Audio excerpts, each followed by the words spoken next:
Hey folks, welcome to The Art of War, Chapter 6, Weak Points and Strong. So an analysis of that chapter title would tell me that we're talking about maybe points to attack, like don't attack a strong point, attack a weak point. Or if you are the army, find a strong point from which to establish or to wage war. Don't find a weak point to establish or wage war. So those are the two concepts I'd be moving into the reading of this chapter with. All right, here we go. That the impact of your army may be like a grindstone dashed against an egg. Use the science of weak points and strong. Obviously, you want to be the grindstone, your enemy the egg in that scenario. Whoever is first in the field and waits the coming of the enemy will be fresh for the fight. Whoever is second in the field and has to hasten to battle will arrive exhausted. Therefore, the clever combatant imposes his will on the enemy, but does not allow the enemy's will to be imposed on him. By holding out advantages to him, he can cause the enemy to approach of his own accord, or by inflicting damage, he can make it impossible for the enemy to draw near. In the first case, he will entice him with a bait, in other words, play bring it on, and in the second, he will strike at some important point that the enemy will then have to defend. The key there is be the first one to the battle site.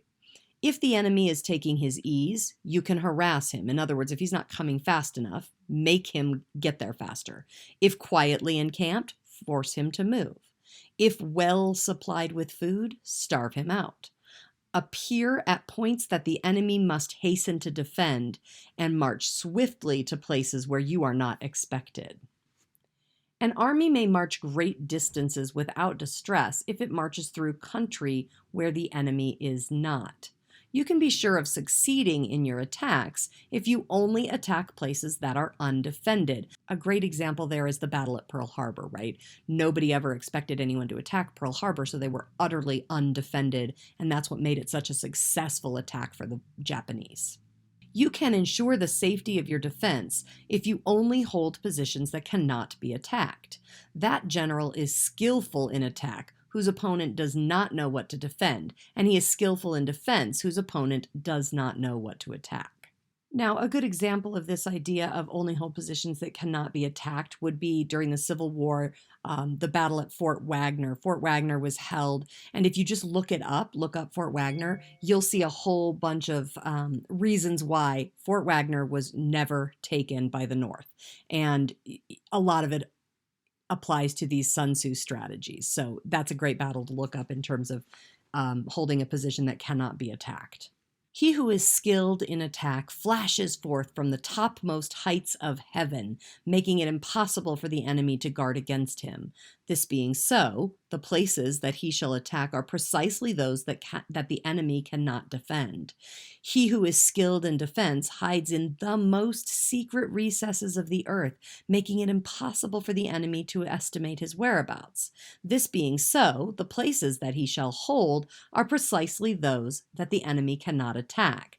Now, this reminds me of the American Revolution, right? The British came over and they were marching in lines, had no idea that the rebels, so to speak, were hiding in shrubs and bushes. That just had never been done before. And so it didn't occur to them to look for the Patriots in those spaces. And that's largely what accounted for much of the winning that came at the cost of the Redcoats. O divine art of subtlety and secrecy! Through you, we learn to be invisible. Through you, inaudible, and hence we can hold the enemy's fate in our hands. You may advance and be absolutely irresistible if you make for the enemy's weak points. You may retire and be safe from pursuit if your movements are more rapid than those of the enemy. If we wish to fight, the enemy can be forced to an engagement even though he be sheltered behind a high rampart and a deep ditch. All we need to do is attack some other place that he will be obliged to relieve. If the enemy is the invading party, we can cut his line of communications and occupy the roads by which he will have to return. If we are the invaders, we may direct our attack against the sovereign himself. If we do not wish to fight, we can prevent the enemy from engaging us even though the lines of our encampment be merely traced out on the ground. All we need to do is throw something odd and unaccountable in his way. And then we have this indentation again, which is another anecdote. So Tu Mu relates a stratagem of Choki Liang, who in 149 BC, when occupying Yangping and about to be attacked by Sima the First, suddenly struck his own colors, stopped the beating of the drums, and flung open the city gates, showing only a few men engaged in sweeping and sprinkling the ground. This unexpected proceeding had the intended effect, for Sima I, suspecting an ambush, actually drew off his army and retreated. So there's a way that you can kind of throw something odd and accountable into the way of the enemy.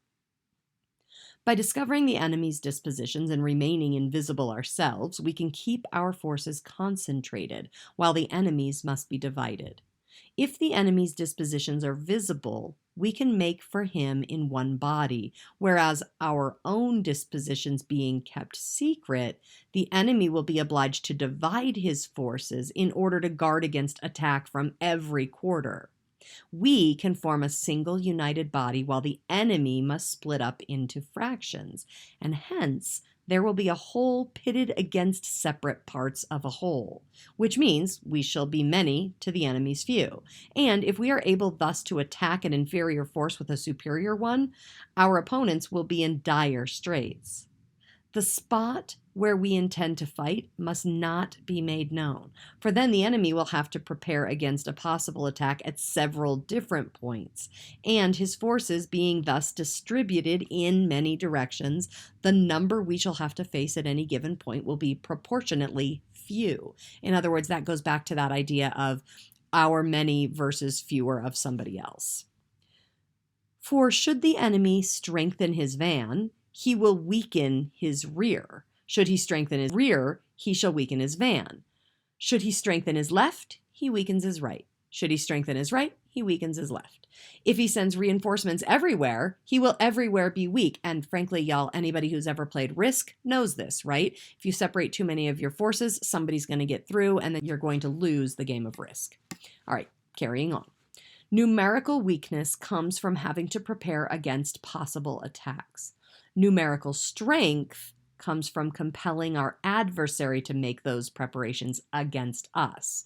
So knowing the place and the time of coming battle, we may concentrate from the greatest distances in order to fight. But if neither time nor place be known, then the left wing will be impotent to succor the right, and the right equally impotent to succor the left. The van unable to relieve the rear, or the rear to support the van.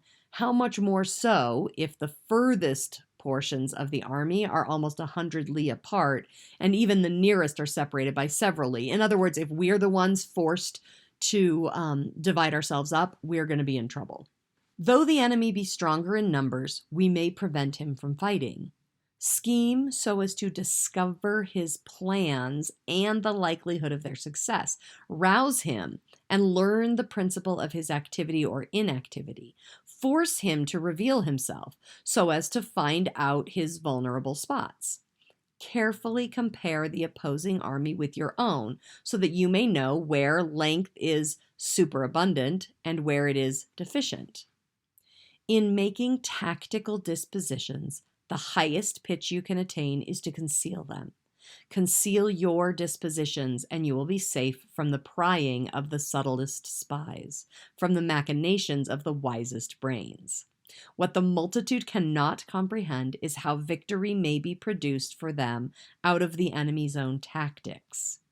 All men can see the individual tactics necessary to conquer, but almost no one can see the strategy out of which total victory is evolved.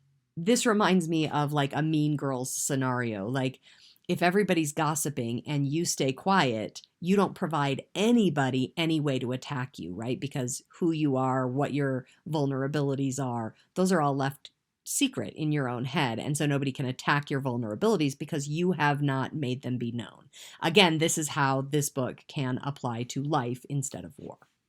All right, let's finish up.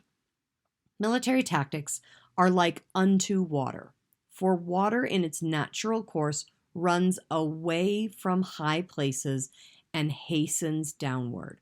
So in war, the way is to avoid what is strong and to strike what is weak. Water shapes its course according to the nature of the ground over which it flows. The soldier works out his victory in relation to the foe whom he is facing. And therefore, just as water retains no constant shape, so in warfare there are no constant conditions. The five elements, water, fire, wood, metal, and earth, are not always equally predominant. The four seasons make way for each other in turn. There are short days and long. The moon has its periods of waning and waxing. He who can modify his tactics in relation to his opponent and thereby succeed in winning may be called a heaven-born captain.